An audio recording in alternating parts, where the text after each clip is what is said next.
Chapter 16, Psychology Talk by Kelly Marie Ginsburg.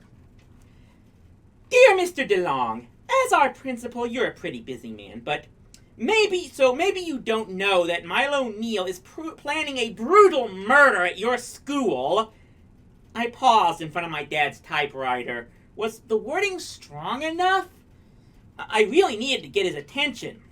I signed the letter and frowned. Maybe Mr. DeLong would think that stopping Milo would be meddling in Mrs. Baggio's class. A lot of principals don't like to do that. With Henrietta's life hanging in the balance, I couldn't risk it. I had to go to a higher authority. Dear Mayor Troy, I'm writing for your help to stop a heinous crime in St. Martin. While sealing the envelope, I thought it over. The mayor was one of those idiots who considered it a great PR for the town that Victor Neal's son was growing up here. I remember his picture in the paper right beside Milo and his mom when they first moved back. Would he have the guts to step in against Milo? Dear Congressman Kovacs, I know it's a long flight from Washington and kind of scary with blizzard season coming up, but you are desperately needed here to save a life. I pledged my entire Thanksgiving weekend to writing letters and making phone calls. Milo and his mom went down to Minneapolis to stay with relatives, so there was no point in picketing on their lawn. Mrs. Baggio at Henrietta, I left 16 messages on her answering machine. Kelly, my father called. What happened to all the stamps? Just take it out of my allowance, I said readily. The phone rang and I picked it up. It was Sheila from science class. Kelly Marie, she said, would you be willing to sign a petition to St. Henrietta? That's a great idea, I exclaimed. It wasn't mine, she admitted. I got it from Joey and Lynette. Joey and Lynette? I thought they hated each other. Yeah, they were both so worried about Henrietta that they realized how short life can really be, Sheila explained. They got back together and formed SMASH. SMASH? Stop Milo and Save Henrietta. Aren't you a member? Sign me up, I cried. Deep inside, I doubted that a couple of airheads like Joey and Lynette could work up anything that might help Henrietta, but on the other hand, maybe two half-wits make up a whole. Anyway, the more people he had banging the drum, the better the chance of it reaching the right ear. Which gave me an idea. Dear Governor Hutchinson, some say that a society is judged by how it treats its weakest citizen. Well, what could be weaker than a chicken?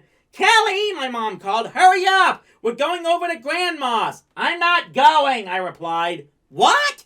There were footsteps pounding up the stairs, and then my mom appeared at my doorway. Aren't you feeling well? I looked at her earnestly. Mom, what if at Grandma's I get this brilliant idea that would save Henrietta, but by the time I come home I've forgotten it? She perched on the edge of my desk. Now, Kelly, dear, we agreed the Neal's Boys project goes too far, but that's up to Mrs. Baggio and the school, not up to me and you. Besides, you're not a baby anymore. This happens. You remember when our spaniel died? Mom, Oliver got run over by a station wagon. Nobody ate him. She sighed. We can bring Dad's laptop computer to Grandma, so if you have a breakthrough, you can jot it down. She obviously didn't think I would take her up on it. But when Grandpa placed that cooked bird on the Thanksgiving table and started carving, I pushed my plate aside and powered up. Dear Minnesota Chapter ASPCA, do you ever handle chickens? If so, I have a tale to tell you that will simply break your heart. I attended the SMASH meeting at Lynette's house after the Rangers got home from their road trip on Saturday. The players were pretty up because they just scored a big win against a strong team from Rochester.